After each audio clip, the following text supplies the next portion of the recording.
Hello humans, I'm Yoshiller, and I'm just giving you guys a quick video on my thoughts of Sega's current financial situation. Now, I've done analysis videos before where I talk about my thoughts on video games and why video games are good and why certain companies make certain decisions, but I'm kind of going to do the same sort of thing here, but I just want to give you guys a bit of my opinions on the subject. I'm going to tell you guys up front that this isn't one of my high-end, high-quality videos. This is just a quick video that I threw together at the last second so that I can give my thoughts on the subject.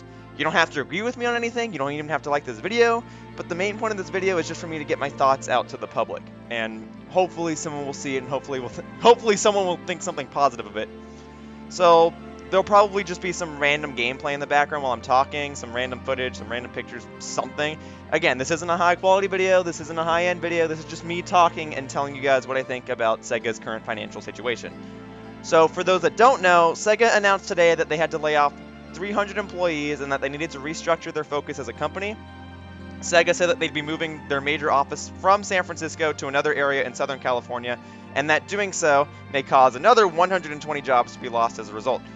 Sega announced that they would also try to move more toward the mobile game market and that their financial projections for 2014 were not met. So, yeah, none of this is good news. Think what you may of Sega and think what you may of Sonic, but never, never, never should we wish for a company to fall. You gotta understand that games take people to make them. People do this for a living. That's how they get their money. Okay? It takes people to make a good game. And while it's okay to dislike a game and have your own opinion, and it's okay to dislike a company, it's always sad to see an industry giant like Sega fall, and we should be respectful towards situations like this. And I'm sorry if this sounds mean, but this sort of thing was bound to happen to Sega sooner or later. Now, I love Sega as a company. I do not wish that anything bad would ever happen to them as a company.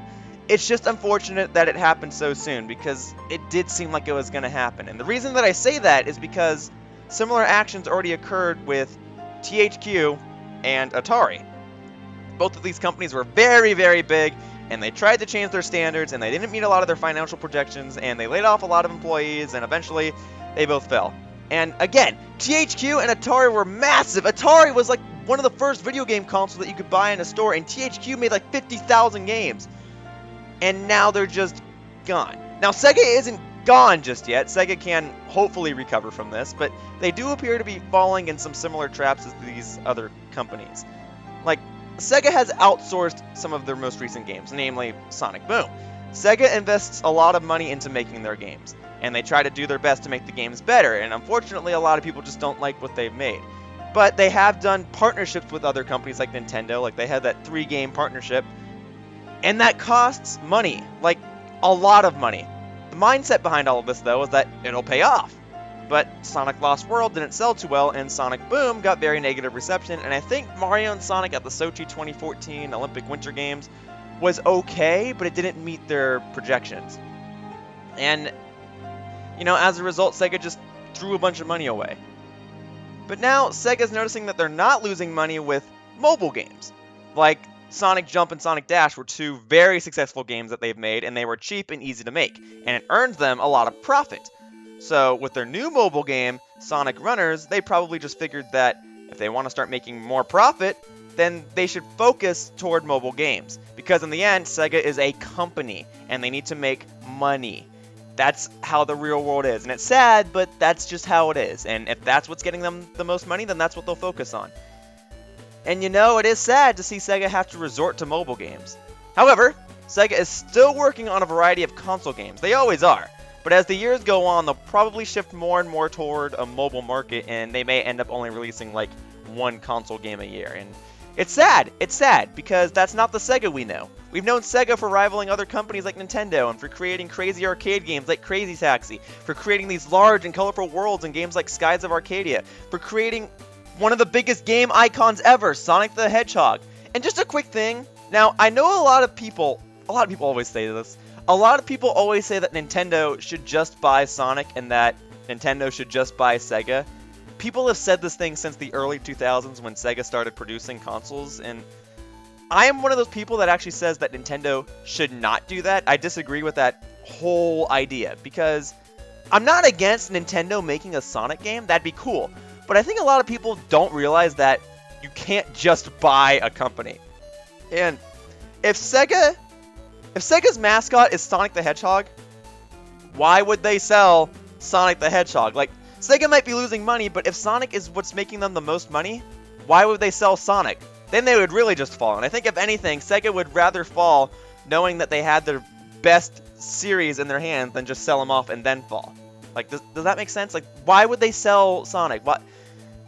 Like, the thing is, Sega is still a company. You can't just buy Sega at your local Dollar Tree. Even though Sega is a falling company, it's still worth millions of dollars. And while Nintendo probably has the money to buy it, they don't have much of a reason to blow all that money down because they don't need Sega.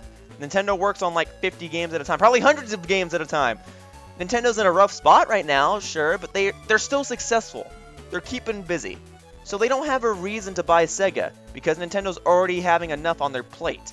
The best thing to do is a partnership so that Nintendo and Sega could work with each other and share each other's money, but not necessarily buy each other's products. But Nintendo and Sega already did that, and it didn't quite work. So what would fix this problem? Honestly, I don't have an answer. At the end of the day, Sega is a company, and they need money. And in order to sustain themselves, they need to let people go. It's sad to hear, but that's how it is. And of course, if you'd like to show your support to Sega, then logically the best thing to do is to give them your money by buying their games. At the same time, though, if Sega continues to produce poor quality games, then you might not want to buy those because it'll just tell Sega that that type of quality is acceptable, which it's not. So, I don't know, just buy a bunch of their downloadable games or something. Sorry, I'm not the guy with the answer. I don't know how to solve this problem. I love Sega as a company. I grew up with a lot of Sega games, and I truly do appreciate all that Sega's done for the video game industry. And if there's a Sega employee watching this video, then I send you my regards and I wish all of you the best of luck. Because in the end, even if Sega completely collapses, and I'm hoping that they don't, I would love for Sega to stick around, but even if they completely collapse, they're still part of the gaming industry. They'll still be remembered.